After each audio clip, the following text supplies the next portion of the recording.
નમસ્તે મિત્રો, સ્વાગત છે તમારું મારી ચેનલ લાઈફ વ્યૂ પર, જ્યાં આજે આપણે પરિવારોમાં થતા મતભેદ અને એકબીજા સાથેની અસહમતિ વિશે વાત કરશું.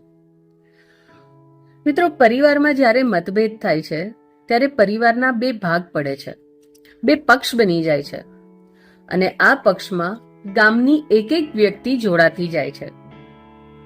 કોઈ એટલે જોડાય છે કે તેને મજા આવે છે, તેને ગોસિપ કરવા માટેનો સામાન મળે છે. કોઈ એટલે જોડાય છે કારણ કે તે તમારાથી ઈર્ષા કરે છે, તેને તમારા સાથે કોઈ વેર છે અને આ એને મળેલો એક અવસર છે. તો કોઈ તમારા ખભા પર બંદૂક મૂકીને ફોડવા માંગે છે, જેનો ફાયદો તો તેને મળશે પણ ફસાશો તમે. અને કોઈ ખરેખર લાગણીથી જોડાય છે, જેના ચાન્સીસ તો ખૂબ ઓછા છે. કોઈ ન્યાય માટે ઊભું રહે છે. મિત્રો, કોક લોકો તો એવા પણ છે જે બંને તરફ છે. આના સાથે છે તો આની વાત કરશે અને આના સાથે છે તો આની વાત કરશે, ખુશામત કરશે, વાતોની હેરફેર કરશે અને આની કિંમત સમય પડે પોતાની જોડી ભરાઈ જાય તે રીતે ઉપયોગ કરશે. મિત્રો, આવા માણસોના બાળક માટે તે મોટું પ્રયોગશાળા જેવું બની જાય છે. તેમને સમજાતું નથી કે સાચું શું છે અને ખોટું શું છે. તેઓ તો જે જોવે છે તેને સાચું માને છે. ઘરમાં જો મજબૂત મૂલ્યો હોય, સત્ય માટે અવાજ ઉઠાવવાનો સંસ્કાર હોય, તો બાળક સાચું શીખશે. સાચાને સમર્થન ભલે ઓછું હોય, પણ સાચું તો સાચું જ હોય છે. પણ જો પરિવારમાં છળ કપટ ચાલતું હોય, છેતરપિંડીઓ થતી હોય, તો બાળક તો તે જ જોવે છે અને ભવિષ્યમાં તે પણ આ જ રીત અપનાવશે. મતભેદ અને અન્યાય, આ બધી વસ્તુ તેમના બાળકો જોઈ રહ્યા છે અને તે પણ આ જ નાટકના પાત્ર બની જશે. બાળક થોડી ઘણી સમજણ જ્યારે આવે છે ત્યારે સવાલ કરે છે અને આ સવાલના જવાબમાં જો પરિવાર ઘડેલી વાર્તાઓ સંભળાવે, હું જ સાચો હતો, મારા સાથે અન્યાય થયો હતો, બાકી બધા ખોટા હતા, હું હીરો છું. મિત્રો, આમાં તો તમારું બાળક સાચું અને ખોટાના વચ્ચે ગૂંચવાઈ જશે.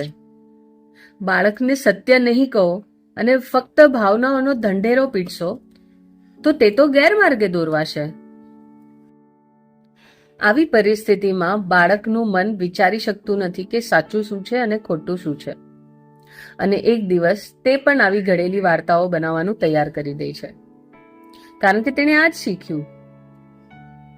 તો પરિવારમાં મતભેદ થાય ને ત્યારે આવું પણ બને છે કે વર્ષો સુધી જેનો અતોપતો નહોતો, જેને યાદ નહોતું કે આ સંબંધ લોહીના છે, તે તમારા પર પડેલી તકલીફ જોઈને તમારા પર પ્રેમ વરસાવવા આવે છે. અંદરથી તો તે ખુશ છે પણ ઉપરથી દુઃખ બતાવે છે. જેની હિંમત નહોતી થતી કે તમને નુકસાન કરે, તેને સહયોગ મળે છે તમારા ઘરમાં ઘૂસીને ષડયંત્ર કરવાની, મંથરા બનીને પરિવારને વેરવિખેર કરવાની. અને તમે વિચારતા રહી જાઓ છો કે આ તો મારું શુભેચ્છક છે. પણ હકીકત શું છે જાણો છો? તેને તમારા સાથે થતા અન્યાયથી કોઈ જ લેવા દેવા નથી. તેને ફક્ત હથિયાર જોતું હતું. તે તમારા આંસુઓથી પોતાના ઘાને સાફ કરવા માંગે છે. મોટામાં મોટી તકલીફ તો એ છે કે આપણે આવા લોકોને ઓળખી શકતા નથી. વહેતી ગંગામાં બધાને હાથ ધોવા છે. શુભેચ્છકના વેશમાં આવેલી ઉદય આપણા પરિવારના પાયાને ખોદી નાખે છે. તમારા બે જણાની વચ્ચે થતી લડાઈમાં આગમાં તેલ રેડે છે અને તમે તેને હમદર્દ સમજીને નિભાવી રહ્યા છો. મિત્રો, આ લડાઈ હવે તમારી લડાઈ નથી રહી. તમે એક સાધન બની ગયા છો. જ્યારે તમારું બધું ખતમ થઈ જશે ને, ત્યારે આ જ ઉંદરો કોઈ બીજું ઘર ગોતશે